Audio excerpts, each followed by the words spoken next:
Welcome back to Tikitaka Talks, your deep dive podcast into football tactics, stats, and narratives. I'm your host, DJ Samshins. This is episode 6, Resilience and Reversal, Forest versus United. Today we unpack how Manchester United unbeaten run was tested at the City ground, how Nottingham Forest mounted a comeback, and what the underlying statistics suggest about both teams' trajectories. Welcome. So on Saturday, 1st November 2025, this at the City Ground, Nottingham Forest hosted Manchester United in the Premier League. United arrived in good form, a run of 3 straight wins, confidence rising under the management of Ruben Amorim. Forest under Sean Dyche was still seeking consistency and a win. They sat low in the table, and this was a chance for a very big statement for the new head coach in Nottingham Forest. The match ended in a 2-2 draw. Casemiro opened the opening for United in the 34th minute.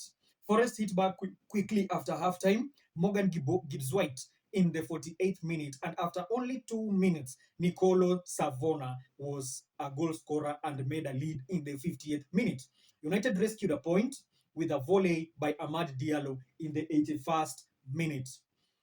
Here are some of the statistics of the relevant numbers. Possession United had 58.8%, while Forest had 41.2%. Shots attempt on goal United had 18, Forest had 17. Shots on target United had 7, Forest had 3. Corner kicks United had 8, Forest had 5. And some controversy. Forest explained dissatisfaction at the corner awarded to United, which led to Casemiro's opener's goal in the 34th minute. What do these stats suggest? Even though United dominated possession and had more shots on target, the game was much tighter than those numbers might suggest.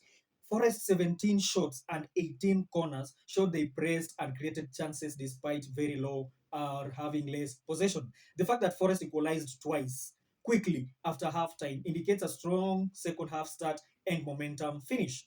United reliance on the late moment, which, for example, Diallo's volley to salvage a point suggests that they were under pressure despite statistical dominance. The corner controversy may hint at a magical decision making, big difference in tight games. These are some of the things that we can suggest from the statistics that I've just told you up there. Tactical narratives and turning points. United's blueprint under Ruben Amorim. United have looked to control games through possession, build up from the midfield, or even starting from the defense line and exploit wide areas. Their early lead from the set piece, which was scored by Casemiro, reinforces their ability to control and convert opportunities from dead balls.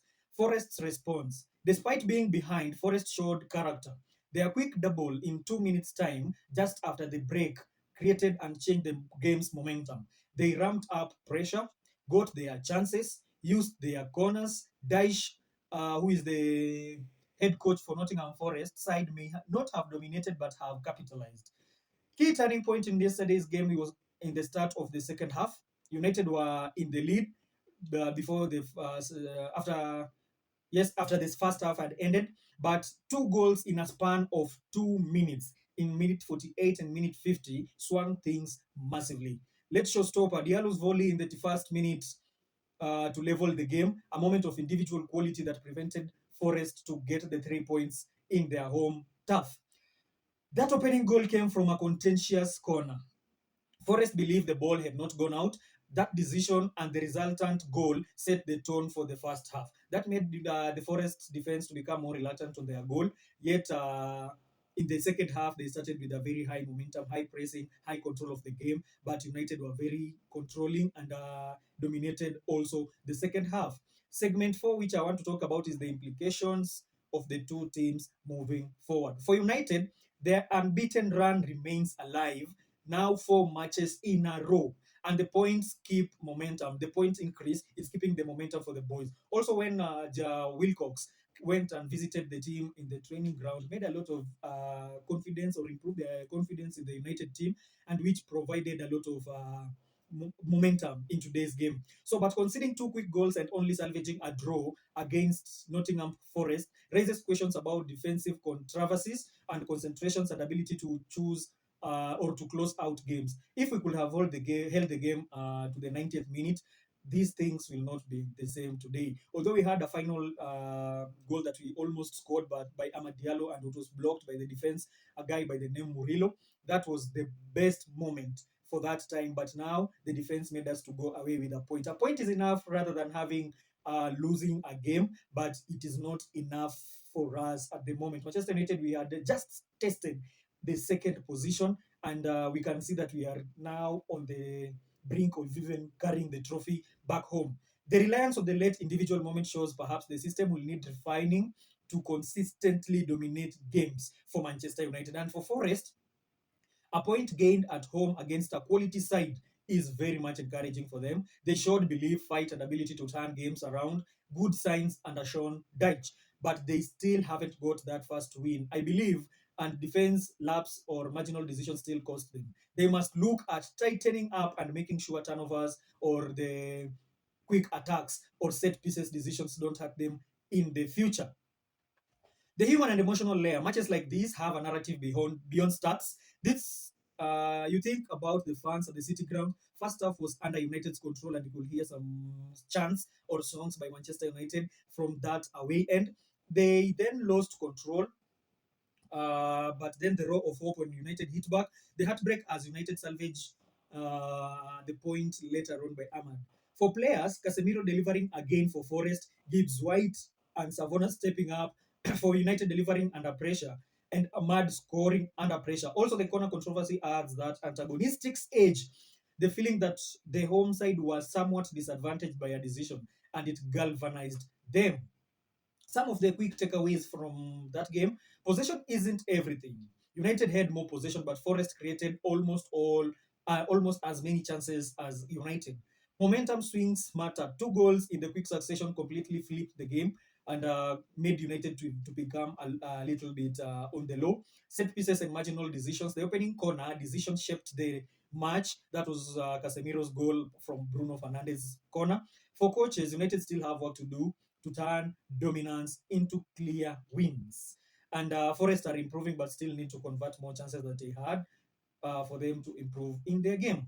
So there's another thing that I want to talk about is Sesko. Sesko, despite not having a lot of the ball possession in that game, he had many chances. The chances that Sesko had were very open, but during the first 10 minutes or the first quarter of the first half, Sesko had a chance that he threw away. He was given a pass, very direct pass, but he could not score. He just had two, two chances like he got the ball, stopped it with the chest, but made a very strong shot that went outside the net.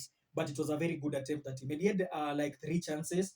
That was very good. Another person you need to talk about is the goalkeeper, Sene Lamens. Sene Lamens is one of the people that we really appreciate for Ruben Amorim choosing him to come to United as the first goalkeeper for us. He did a very fantastic job in the goal post. Although he conceded two goals this game, we had a very high possession and even some chances. He had to save like 8 chances from the Nottingham Forest team. But all in all, the game was wonderful for us. Some people have been talking about the negativity of Manchester United, but guys, let's talk about the positives that we can see in our team. Let's not be pessimistic all the time. Every time you talk about Dalot, but when Dalot assists a goal, you talk good about him. Every time he makes a very bad decision in the pitch, it is him, and it is very much crucified for that decision. So we should avoid that as Manchester United fans. Thank you all for this time that you've given me, and I wish we could talk more.